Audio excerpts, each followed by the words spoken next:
اس لیے قرآن مجید کو ہم اس کا پلہ مضبوطی سے تھام لیں، قرآن مجید کے ساتھ دوستی لگا لیں۔ جب نور آپ کے پاس ہوگا تو اندھیرا آپ کے اوپر کبھی بھی حاوی نہیں ہو سکے گا انشاءاللہ۔ تو چلتے ہیں اس علاج کی طرف۔ علاج اس کا یہ ہے کہ آپ نے پانی کے اوپر ایک قرآن مجید کی ایک آیت ہے، اعوذ باللہ من الشیطان الرجیم بسم اللہ الرحمن الرحیم وَأَلْقِ مَا فِي يَمِينِكَ تَلْقَفْ مَا صَنَعُوا إِنَّمَا صَنَعُوا كَيْدُ سَاحِرٍ وَلَا يُفْلِحُ السَّاحِرُ حَيْثُ أَتَىٰ۔ اس آیت کو آپ نے 101 مرتبہ روزانہ پانی کے اوپر دم کرنا ہے، اور یہی پانی آپ نے پورے 24 گھنٹے پینا ہے۔ اگلے دن جب یہ ٹائم پورا ہوتا ہے تو اس پانی کا ایک گھونٹ بچا ہوا آپ کے پاس ہونا ضروری ہے، کم از کم، زیادہ ہو تو بہت بہتر ہے، اور پانی مکس کر کے پھر اس کے اوپر دوبارہ یہی 101 مرتبہ دم کریں۔ بہتر جو ٹائم ہے اس کا مغرب کی نماز والا وضو ہے، اسی وضو کے ساتھ اس کو دم کر لیں، باوضو ہو، ظاہر ہے جب نماز پڑھ کے آئیں گے تو باوضو بھی ہوں گے، اسی وضو کے ساتھ جب آپ دم کریں گے تو اس کی تاثیر کے اندر آپ دگنی تاثیر اس کی دیکھیں گے انشاءاللہ۔ آپ پانی کا گلاس لے لیں یا بوتل لے لیں، اس کے اوپر دم کرنا شروع کر دیں۔ 101 مرتبہ جب پورا ہو جائے آپ اس کو ایک ایک گھونٹ کر کے تھوڑا تھوڑا کر کے پیتے رہیں، زیادہ دم کیا ہوا ہے تو زیادہ پیتے رہیں۔ کل جب مغرب کی نماز کا وقت ہو اس وقت تک آپ نے اچھا خاصا یہ پانی پی لیا ہونا چاہیے۔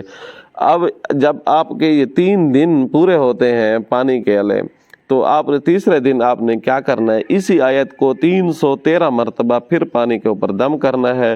یہ کم از کم 2.5 لیٹر پانی آپ نے دم کر لینا ہے۔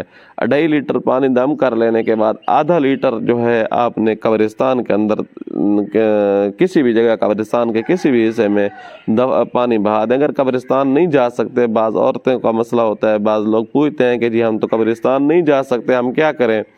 تو کسی بھی ایسی جگہ جہاں مرد حضرات یا لوگوں کا آنا جانا قدرے کم ہو دوسروں کی جگہ کے بنسبت، اس جگہ کے اوپر پانی بہا دے۔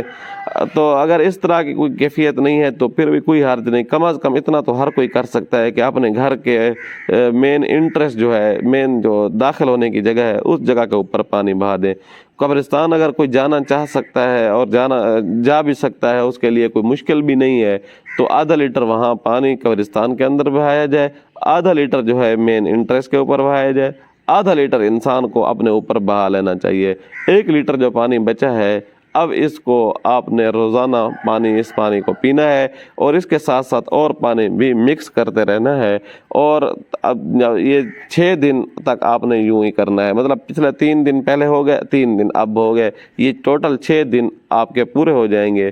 6 دن کے بعد پھر دوبارہ عصر نو وہی ترتیب جو پہلے دن سے شروع کی تھی، یعنی روزانہ کی بنیاد پر پانی دم کرنے والی، اسی ترتیب سے آپ نے پانی دم کرنا شروع کر دینا ہے۔ یاد رکھیے گا کہ اگر اس پانی کو آپ غسل کرتے ہیں، ہفتے میں 1 مرتبہ بھی غسل کرتے ہیں، تو آپ یوں سمجھیں کہ جادو کو آپ نے پھینک دیا ہے نیچے۔ 1 مرتبہ بھی اس پانی کا غسل کر لیں، انشاءاللہ آپ کے ہڈیوں سے، آپ کے جسم سے، آپ کے نس سے یہ جادو کے جو جراثیم تھے یہ سارے کے سارے ختم ہو جائیں گے، اور آپ کا جسم جادو سے صاف پاک ہو جائے گا انشاءاللہ ثم انشاءاللہ۔ تو اس ترتیب کو آپ نے 3 ہفتے جاری رکھنا ہے۔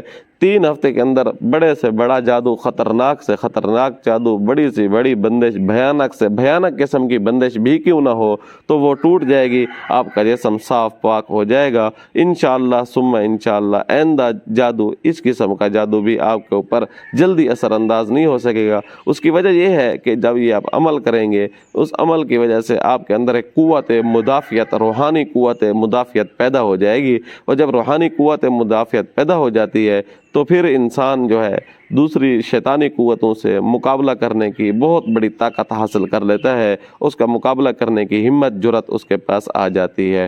باقی یاد رکھیے گا، اگر اس دوران آپ ہمارا رقیہ شریعہ سنتے ہیں، ہمارا ایک رقیہ ہے، ہم نے ریکارڈ کیا، قرآن مجید کی مخصوص آیات ہیں، اس کے اندر بسم اللہ کا بھی، اس کے اندر ایک خاص قسم کا امر ریکارڈ کیا ہوا ہے، تو وہ دم جو ہے، وہ رقیہ جو ہے، وہ ہینڈ فری لگا کے سنیں، صبح و شام سنیں، تو انشاءاللہ یہ کام جب آپ کا 21 دن جانا تھا، اب انشاءاللہ اس سے بہت زیادہ جلدی اس کا اثر آپ کو دیکھنا شروع ہو جائے گا اور بہت جلد آپ اپنے ہدف تک پہنچ جائیں گے۔ امید ہے آپ کو یہ ویڈیو اچھی لگی ہوگی۔ آنے والی ویڈیو تک کے لیے اجازت دیجیے گا۔ اللہ حافظ۔